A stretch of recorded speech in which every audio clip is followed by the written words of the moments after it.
Welcome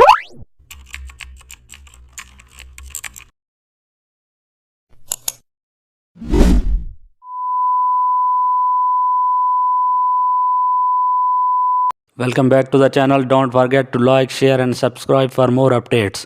Today we are diving into an exciting tutorial how to design party flyers in Photoshop. In this tutorial you will learn how to create vibrant and eye-catching party flyers that instantly grab attention.